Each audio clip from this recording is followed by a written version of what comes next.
नमस्कार दोस्तों, मैं डॉक्टर उपेंद्र आप सभी लोगों का डॉक्टर उपेंद्राज होम्योपैथी में स्वागत करता हूं।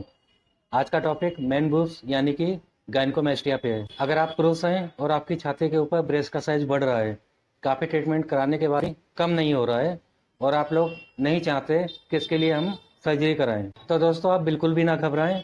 वीडियो को पूरा देखिए ताकि आपको पता चले कि आपकी ये समस्याएं दवाइयों से कैसे ठीक होगी। इस वीडियो में आप लोग जानेंगे कि गायनेकोमेस्टिया क्या होता है, इसके होने के क्या कारण होते हैं, गायनेकोमेस्टिया में लक्षण क्या देखने को मिलते हैं, इस समस्या से कैसे बचा जा सकता है, गायनेकोमेस्टिया में जांचें क्या कराई जाती हैं।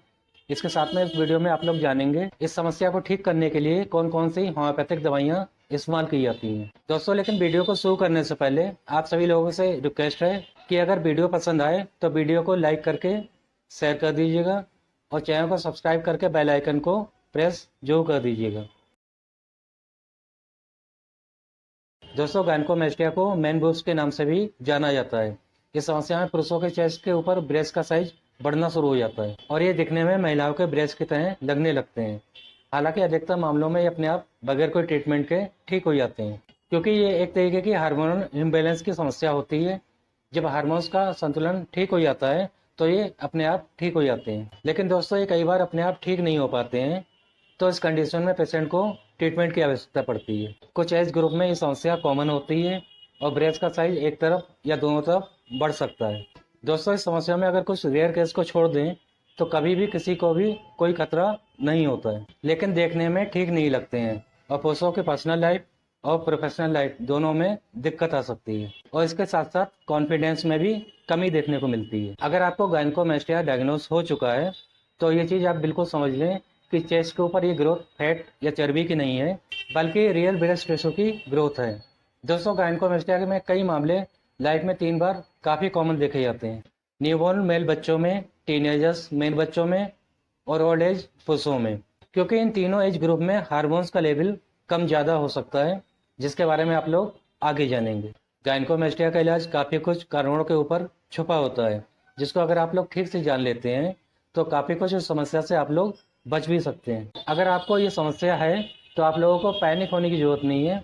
इसका ट्रीटमेंट होम्योपैथी में काफ़ी अच्छा है और प्रॉपर ट्रीटमेंट लेने के बाद ये समस्या जड़ से ख़त्म हो जाती है। दोस्तों गायनेकोमेस्टिया के कारणों को जानना बहुत ज़्यादा ज़रूरी होता है, क्योंकि ट्रीटमेंट कारणों के ऊपर डिपेंड करता है। सबसे पहले और मेन कारण की बात करें तो वो है हार्मोनल इम्बैलेंस। पुरुषों में मेन हार्मोन्स टेस्टोस्टेरोन और फीमेल हार्मोन्स एस्ट्रोजन दोनों होते हैं। किसी भी नॉर्मल पुरुष के अंदर टेस्टोस्टेरोन का लेवल एस्ट्रोजन के लेवल से ज़्यादा रहता है, लेकिन गायनेकोमेस्टिया के केस में फीमेल हार्मोन्स यानी कि एस्ट्रोजन हार्मोन का लेवल बढ़ना शुरू हो जाता है और टेस्टोस्टेरोन का लेवल कम होना शुरू हो जाता है, जिसके कारण पुरुषों में चेस्ट या ब्रेस्ट का साइज बढ़ना शुरू हो जाता है और यही मेन बूब्स कहलाते हैं। लेकिन दोस्तों कई बार इन हार्मोन्स का लेवल कुछ समय बाद अपने आप नॉर्मल होने लगता है और ब्रेस्ट का साइज भी कम होने लगता है। ये समस्या 3 समय काफी कॉमनली देखने को मिलती है। पहला है न्यूबॉर्न बच्चों में, दूसरा है टीनेजर्स या प्यूबर्टी के समय और तीसरा है ओल्ड एज यानी कि 50 की उम्र के बाद। अगर न्यूबॉर्न बच्चों की बात करें तो उनमें ब्रेस्ट एनवायरमेंट हो जाता है, उसके साथ साथ उसमें दूध भी आ सकता है, जिसका मेन कारण माँ से उस बच्चे में नाल के थ्रू एस्ट्रोजन हार्मोन जाते रहते हैं, लेकिन जन्म के कुछ सप्ताह बाद ये अपने आप ठीक हो जाते हैं। कई बार कुछ केस में ये 2 साल तक भी रह सकता है और इस केस में ट्रीटमेंट की जरूरत नहीं होती है, ये अपने आप ठीक हो जाते हैं। अगर टीनेजर्स या प्यूबर्टी की बात करें तो जब लड़के प्यूबर्टी की स्टेज पे होते हैं तो इस समय उनकी बॉडी में बहुत ज़्यादा हार्मोनल चेंज होते हैं।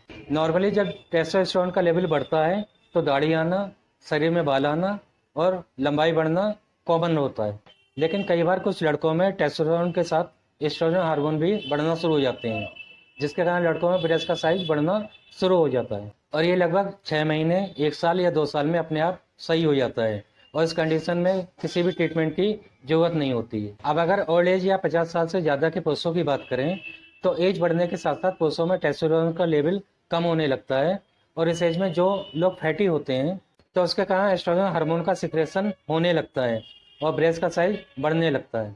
गायनेकोमेस्टिया के कुछ और कारणों की बात करें तो मोटापा भी एक कारण पुरुषों में ब्रेस्ट का साइज बढ़ने का हो सकता है, क्योंकि अधिक वजन होने के कारण शरीर में एस्ट्रोजन हार्मोन का लेवल बढ़ना शुरू हो जाता है, जिसके कारण चेस्ट के ऊपर टिश्यू बढ़ने शुरू हो जाते हैं और फैट का डिपोजिशन चेस्ट पे ज़्यादा होने लगता है और इसी कारण ब्रेस्ट का साइज बढ़ने लगता है। जो लड़के जिम जाते हैं, प्रोटीन सप्लीमेंट लेते हैं या स्टेरॉइड लेते हैं तो उन लोगों में भी ये समस्या काफ़ी कॉमन देखने को मिलती है। जो लोग शराब ज़्यादा पीते हैं उनमें भी ये समस्या काफ़ी देखने को मिलती है।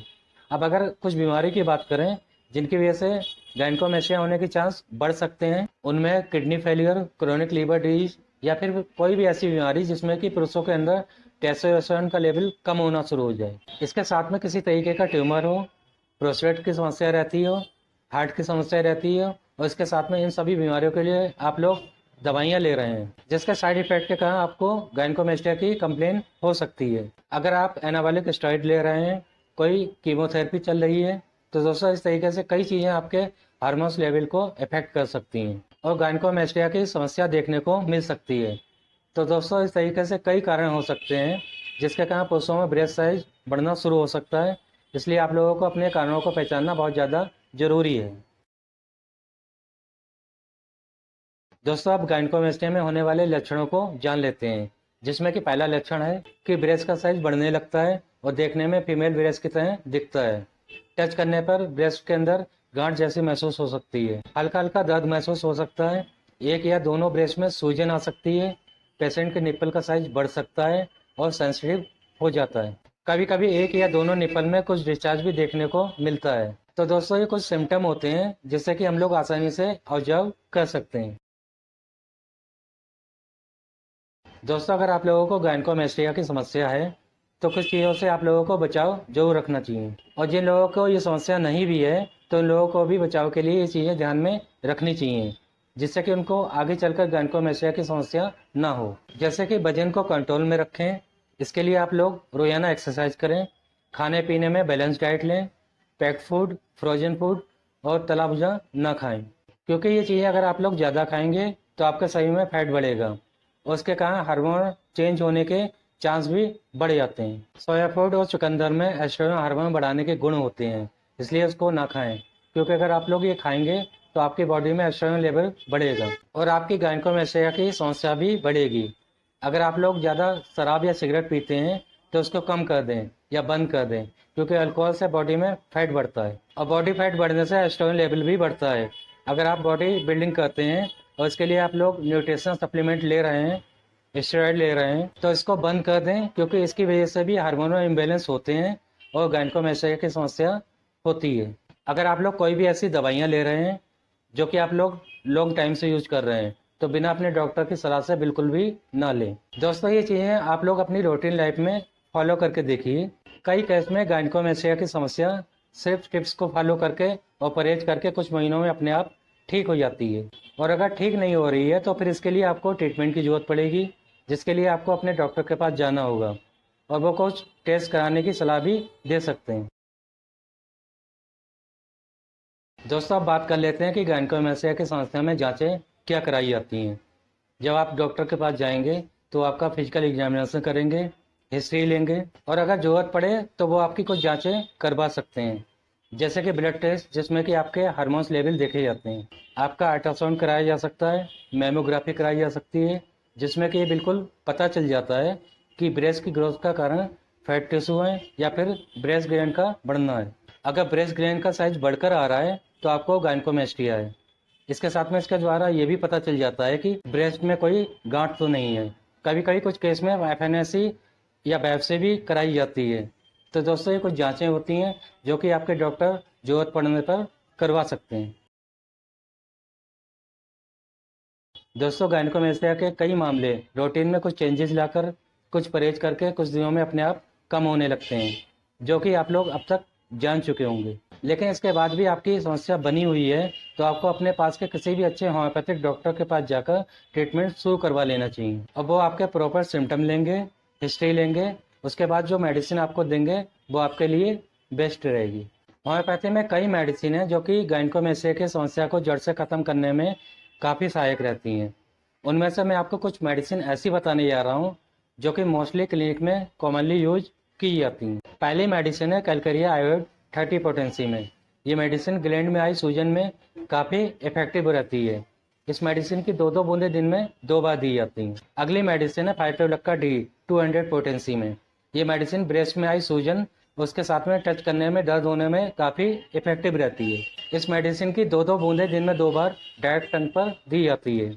अगली मेडिसिन है कॉनियम मैकुलेटम 200 की पोटेंसी में। ये मेडिसिन भी गायनेकोमेस्टिया के केस में ब्रेस्ट में आई सूजन के लिए काफ़ी इफेक्टिव रहती है। इस मेडिसिन की 2-2 बूंदें दिन में 2 बार दी जाती है। अगली मेडिसिन है बेरेटा का 30 पोटेंसी में। दोस्तों, ये मेडिसिन बच्चों में गायनेकोमेस्टिया की समस्या में काफ़ी इफेक्टिव रहती है। जो बच्चे 12 साल से बड़े हैं उनको 2-2 बूंदें दिन में 3 बार दी जाती है, और जो बच्चे 12 साल से छोटे हैं उनको 2-2 बूंदें आधे चम्मच पानी में मिलाकर दिन में 3 बार दी जाती है। अगली मेडिसिन जो कॉमनली यूज की जाती है वो है थूजा 200 की पोटेंसी में। ये मेडिसिन भी ब्रेस्ट एनवायरमेंट के केस में काफ़ी इफेक्टिव रहती है। उसके साथ में अगर ब्रेस्ट में कोई गांठ है तो उसको भी ठीक करती है। इस दवाई को हफ्ते में 1 बार डायरेक्ट टंग पर सुबह खाली पेट दी जाती है। अगली मेडिसिन है योहिम्बिनम क्यू। ये मेडिसिन टेस्टोस्टेरोन का लेवल शरीर में बढ़ाती है, जिसके कारण गायनेकोमेस्टिया की समस्या में आराम आना शुरू हो जाता है। उसके साथ में ये मेडिसिन सेक्सुअल वीकनेस की समस्या में भी काफ़ी इफेक्टिव रहती है। इस मेडिसिन की 10-10 बूंदें आधे कप गुनगुने पानी में मिलाकर दिन में 2 बार दी जाती है। दोस्तों, अब मैं आपको एक पेटेंट होम्योपैथिक मेडिसिन के बारे में बताने जा रहा हूँ, जिसका गायनेकोमेस्टिया के केस में काफ़ी अच्छा रिजल्ट देखने को मिलता है। मेडिसिन का नाम है डॉक्टर रेगबैक कंपनी की R19 ड्रॉप्स। इस ड्रॉप में कई अच्छी मेडिसिन का कॉम्बिनेशन है जो कि मेल बुक्स के लिए काफ़ी इफेक्टिव होती है। ये ड्रॉप पुरुषों के शरीर में आए हार्मोन इम्बेलेंस को बैलेंस करता है, जिसके कारण मेल ब्रेस्ट में आई सूजन कम होने लगती है। इस ड्रॉप की 15-15 बूंदें आधे कप गुनगुने पानी में मिलाकर दिन में 3 बार लेनी चाहिए। इस ड्रॉप को आप लोग 2 से 3 महीने तक इस्तेमाल कीजिए। आप लोग देखेंगे कि धीरे धीरे करके आपकी समस्या खत्म होना शुरू हो जाएगी। तो दोस्तों, ये था आज का टॉपिक गायनेकोमेस्टिया। मैं उम्मीद करता हूँ कि आपको ये वीडियो पसंद आया होगा। अगर वीडियो पसंद आया हो तो प्लीज़ वीडियो को लाइक करके शेयर जरूर कर दीजिएगा। और अगर आप लोगों ने अभी तक मेरे चैनल को सब्सक्राइब नहीं किया है तो प्लीज़ चैनल को सब्सक्राइब करके घंटे के बटन को प्रेस कर दीजिएगा और ऑल पे क्लिक कर दीजिएगा, जिससे कि मेरे आगे जो भी वीडियो हैं उनका नोटिफिकेशन आप लोगों को मिलता रहे। तो मिलते हैं नेक्स्ट वीडियो के साथ में। नमस्कार दोस्तों।